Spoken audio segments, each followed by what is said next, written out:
Hola, ¿qué tal? Buenas noches.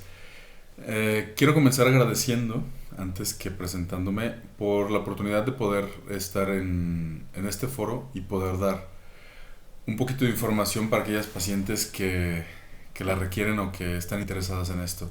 Creo que al final de cuentas eso es algo muy importante y voy a explicar un poquito más adelante por qué. Soy el doctor López, Manuel López, y mi carrera la he basado mucho sobre todo en esto de la preparación para poder tratar la endometriosis. Y voy a empezar a explicar un poquito conforme siga avanzando pues este tema, el por qué, la importancia de la preparación. Entonces, sin más preámbulos, quiero comenzar. La endometriosis es la presencia de un tejido que normalmente debería de encontrarse dentro del útero, fuera de este. ¿Ok? Es así de sencillo. Entonces, ¿cuál es este tejido? El tejido se llama endometrio y el endometrio es un tejido que debería de presentarse únicamente dentro de la capa más interna del útero, siendo un poquito más específicos. ¿Por qué sucede? La verdad es que el origen de la enfermedad hasta el momento es desconocido y tenemos muchas maneras de explicar las presentaciones de la enfermedad, ¿sí? Entonces, todas estas definiciones que tenemos sobre la enfermedad de la endometriosis, el resto de ellas van dirigidas hacia la localización en donde se puede llegar a encontrar la enfermedad. La enfermedad la podemos encontrar ya sea dentro del abdomen o dentro de la pelvis o fuera de esta, es decir, enfermedad pélvica o enfermedad extrapélvica. Y de acuerdo al crecimiento de la enfermedad, que tiene un crecimiento que se comporta relativamente parecido al cáncer, por eso le llaman que es una enfermedad oncomimética, es una enfermedad que puede llegar a infiltrar o a meterse dentro de los órganos o dentro de los espacios que está afectando. Es decir, enfermedad infiltrante o en inglés Deep Infiltrating Endometriosis, que sería en español una enfermedad infiltrativa profunda. Y de acuerdo a los órganos encontrados, pues obviamente vamos a tener la misma enfermedad que ya sea de manera superficial o profunda afecta los lugares más comunes dentro de la pelvis, que son el intestino grueso, intestino delgado, vejiga, ureteres e incluso podemos llegar a encontrarla a nivel de nervios. La enfermedad extrapélvica tiene otras maneras de presentarse o otros, como por así llamarlo, orígenes de la enfermedad en la cual encontramos que hay una diseminación que crece más como a nivel de llevarlo o arrastrarlo de alguna manera a otra parte del cuerpo. Hay incluso reportes de la enfermedad a nivel de cerebro, hay reportes de la enfermedad a nivel de nariz, a nivel de ombligo, pulmones, corazón, ¿ok? Pero son presentaciones mucho más raras. La teoría de los orígenes de la enfermedad o las teorías son varias. Tenemos una de ellas que habla sobre cómo esta enfermedad a nivel de algo que se llama menstruación retrógrada, que es la salida de la sangre a través de las trompitas o de las salpinges, puede llegar a presentarse o a incubarse o pegarse dentro de alguna otra parte de la pelvis o de los órganos. Sin embargo, hay pacientes que hemos visto que muchas tienen menstruación retrógrada, que no presentan la enfermedad, o bien hay pacientes que incluso nacen sin útero. Al nacer sin útero, no podemos darle entonces ya la explicación total a esta situación de la menstruación retrógrada, ¿ok?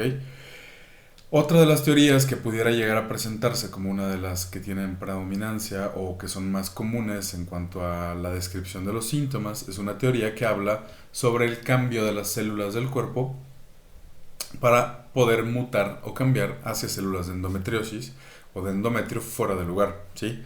Sin embargo, no es una teoría que tampoco o que llegue a explicar todos los orígenes de la misma. Hay otras que hablan sobre el arrastre de las células hacia ciertos lugares, que puede explicar, por ejemplo, la presentación de la enfermedad en las heridas de las cesáreas o en el ombligo o en otro tipo de lugares de heridas. Y hay incluso asociaciones que son muy importantes e interesantes en cuanto al estudio sobre la genética, como mujeres con genética o familias con genética de endometriosis van a poder presentar la enfermedad.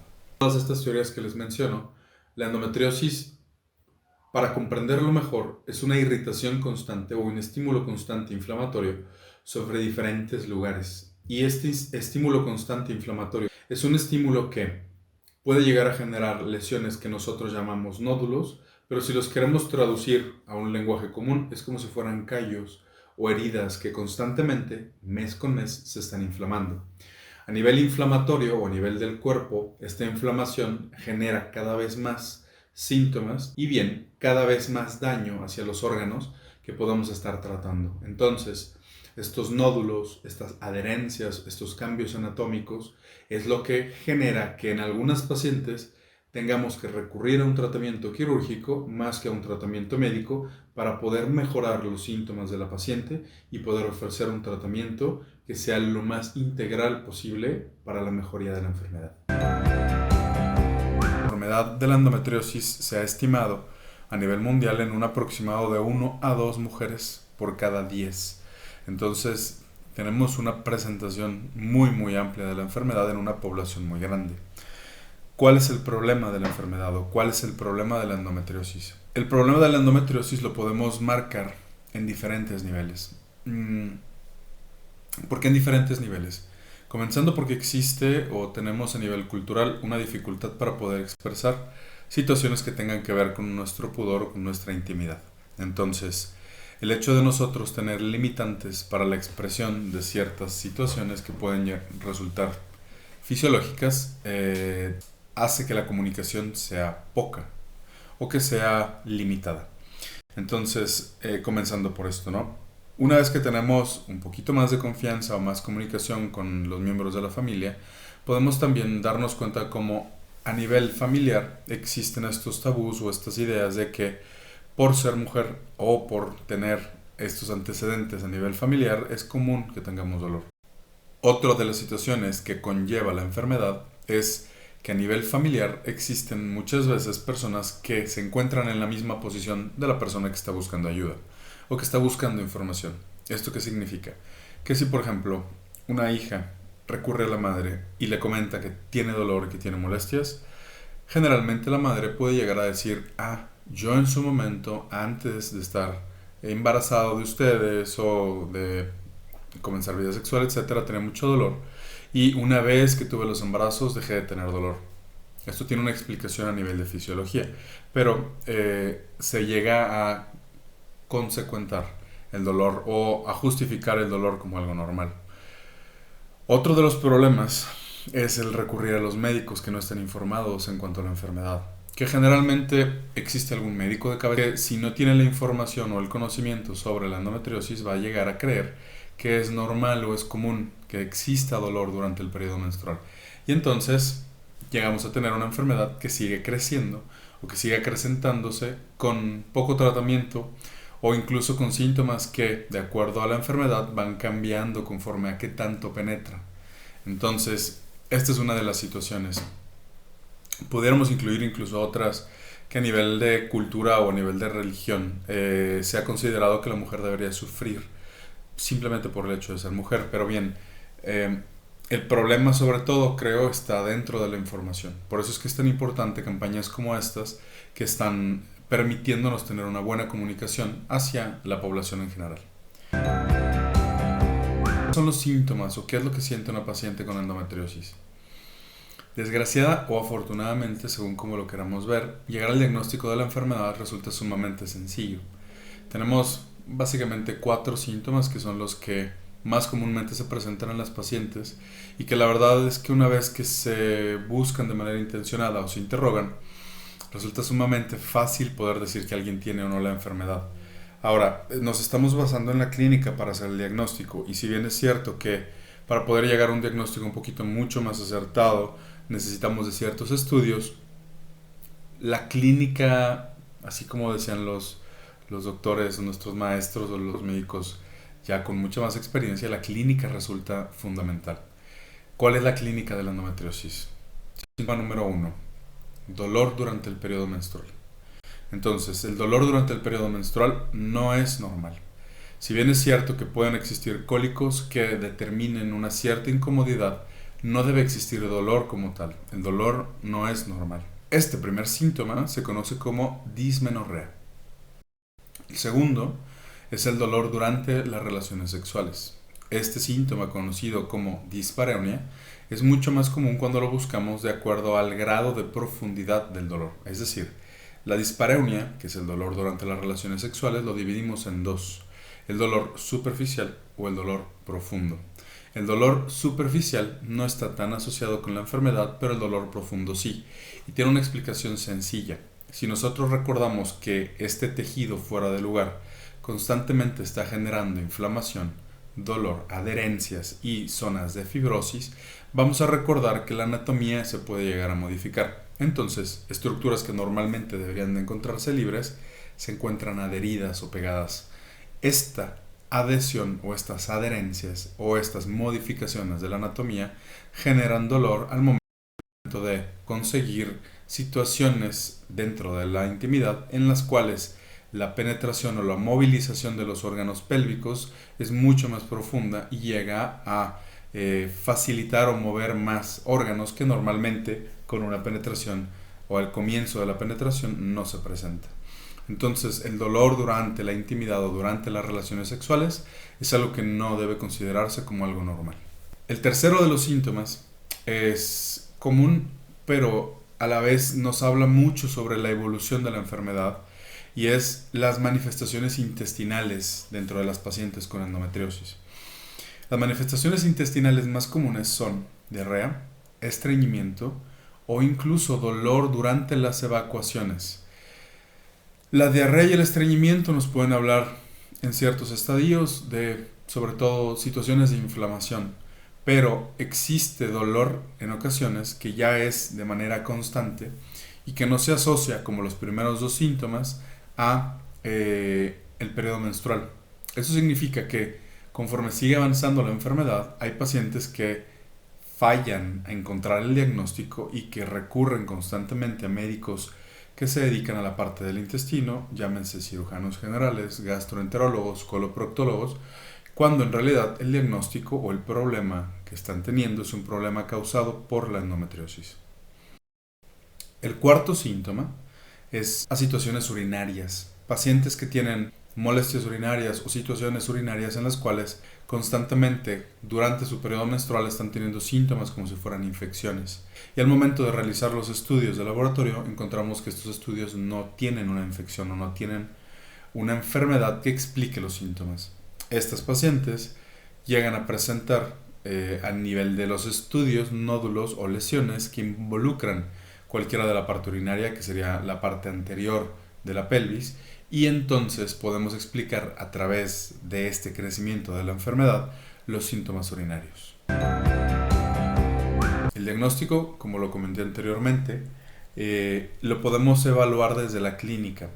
No existen síntomas que sean tan parecidos entre sí y que se presenten durante el periodo menstrual que se asocien a otras enfermedades. Entonces, el diagnóstico comienza con la clínica o con los síntomas, con lo que al final de cuentas nos platica el paciente. A nivel de diagnóstico dentro de la parte de la imagen, es algo que ha sido controvertido, pero que tenemos dos escuelas muy importantes. La primera de ellas maneja una mezcla de ultrasonidos o una mezcla de diferentes lugares para realizar un ultrasonido, a través de los cuales podemos llegar al diagnóstico de manera sencilla. La segunda maneja imágenes que son un poco más avanzadas o que requieren de un equipo como resonancia. ¿Cuáles son los beneficios o los pros y los contras de ambos? Es algo controvertido, pero podemos integrar que desde la parte de los ultrasonidos, resulta que los ultrasonidos son sencillos de realizar, si bien dependen de la persona que los realice, la capacitación para la evaluación de este ultrasonido no es tan difícil, y al momento de nosotros utilizar preparaciones intestinales especiales podemos llegar a tener mucha certeza al momento de dar diagnósticos. Algunos artículos integran una sensibilidad y especificidad, es decir, que sepamos qué tanto es correcto lo que encuentra y lo que no encuentra, de alrededor de un 95%. Tenemos un 5% de riesgo estimado, ¿no? Obviamente de acuerdo a la bibliografía. La parte de la resonancia resulta muy importante cuando tenemos una diseminación o un crecimiento de la enfermedad que ya no solamente se limita a la parte central de la pelvis, sino que se va hacia la parte de las raíces nerviosas. Y es aquí donde la resonancia tiene un gran auge o una importancia muy fuerte, puesto que la resonancia permite una evaluación de la parte lateral. Sin embargo, los costos de la resonancia, la factibilidad para poder realizar una resonancia en lugares de difícil acceso o bien remotos, o incluso la evaluación de la resonancia, hace que, al menos desde el punto de vista de nosotros, busquemos intencionadamente primero realizar el protocolo IDEA, que es esta mezcla de ultrasonidos, antes de buscar la resonancia. Hablando del tratamiento, tenemos dos caminos que seguir. Intencionadamente menciono dos caminos porque podemos fusionar ambos caminos para el tratamiento de la enfermedad. Hay que dejar muy claro lo siguiente: la cirugía no es la cura de la enfermedad, ¿ok? Entonces, al no tener una cura, nuestra intención de operar a las pacientes es, obviamente, poder mejorar la clínica, es decir, poder mejorar su calidad de vida. Al no ser una enfermedad maligna, mejorar la calidad de vida es básicamente mejorar lo que realmente se está afectando en cada una de las pacientes. Entonces, la primera intención de tratamiento siempre va a ser el tratamiento médico. ¿Por qué? Porque obviamente es un tratamiento que tiene una posibilidad de ser seguido con mayor comodidad, es una posibilidad de acceso mucho más sencillo con las pacientes y es un riesgo mucho menor. Siempre nos vamos de escalones, del escalón que requiere el menor esfuerzo y el menor riesgo a los escalones consecuentes. Entonces, la enfermedad buscamos tratarla actualmente de una manera mixta, es decir, una manera en la que nosotros si logramos contener la enfermedad con el medicamento, continuemos con el mismo, pero si no, buscar operar a las pacientes, que en promedio debería ser únicamente el 30% de las pacientes el que requieren cirugías. Sin embargo, aclarándoles que, punto número uno, son ciertos síntomas o ciertas situaciones a nivel de calidad de vida las que podemos mejorar con la cirugía, pero eventualmente se requerirá de un tratamiento posterior con medicamento, haciendo entonces un tratamiento mucho más óptimo para las pacientes. Lo que hay que dejar en claro es que, al ser una enfermedad benigna y al no estar buscando salvarle la vida a nadie, se puede, entre comillas, negociar con ciertos tipos de tratamientos. Es decir, el tratamiento que está indicado para una paciente no se indica de la misma manera para la siguiente paciente. ¿Por qué? Porque las esferas de la calidad de vida no tienen la misma importancia para la paciente A que para la paciente B. Y entonces encontramos que podemos hacer tratamientos a la medida de acuerdo a los requerimientos de cada una de las pacientes. Entonces, no me gustaría caer en dar de manera verbal tratamientos mucho más específicos para las pacientes, ¿sí? Lo que me gustaría explicar es que a nivel del tratamiento médico tenemos dos tendencias de tratamiento, sin embargo, una es ligeramente superior a la otra, obviamente ajustándolo a cada paciente. La intención del tratamiento médico es disminuir la cantidad de estrógenos que una paciente puede llegar a producir. Esta cantidad de estrógenos de manera natural disminuye cuando nosotros tenemos uno, que es el periodo de la menopausia, que es cuando deja de haber estrógenos por completo en la mujer, o dos, cuando tenemos un periodo fisiológico de embarazo. Entonces, el tratamiento hormonal se puede dirigir hacia cualquiera de los dos. A nivel de evidencia sabemos que ambos tratamientos son igual de efectivos, pero no causan los mismos síntomas o efectos secundarios. Entonces, buscamos generalmente guiar a las pacientes hacia aquel que cree menos efectos secundarios, que pueden ser llamados, por así considerarlos, anticonceptivos, o bien medicamentos que tengan progestinas. Las progestinas simulan, por así llamarlo, el embarazo y ponen a una paciente en un estado en el cual puede llegar a tener una tolerancia, aunque tenga una disminución de los estrógenos, una tolerancia de el tratamiento sin tantos efectos secundarios, o bien en ciertas pacientes médicamente creamos una menopausia, ¿sí? Pero la intención es obviamente ser siempre de menos a más agresivos. Los tratamientos quirúrgicos al final de cuentas cambian de acuerdo a cada paciente. No existe un tratamiento quirúrgico ideal, pero sí existe una filosofía a través de las cuales o a través de la cual nosotros basamos nuestra práctica. ¿Cuál es esta filosofía? La filosofía a nivel internacional debería de ser buscada para erradicar por completo la enfermedad, punto número uno, y punto número dos, hacerlo en una sola cirugía. La intención de hacer múltiples cirugías Es algo que se desaconseja, puesto que los espacios que nosotros abordamos al momento de operar son espacios que la primera vez resultan sencillos y seguros para una cirugía, pero una vez que se abordan de manera constante o que se repite la intención de abordar estos espacios, cada vez se dificulta más. Uno. Y dos, los riesgos quirúrgicos obviamente aumentan de cirugía en cirugía. Y la intención es tener la menor posibilidad de fallos o de errores que, aunque estén estipulados dentro de una cirugía, buscamos tener la menor posibilidad de hacer daño a la paciente. De ahí que no se recomiendan cirugías de repetición en las pacientes.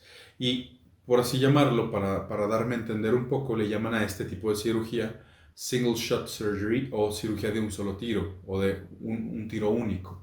Es decir, la intención de hacer una total erradicación de la enfermedad es la principal o la primordial para el tratamiento quirúrgico de la endometriosis.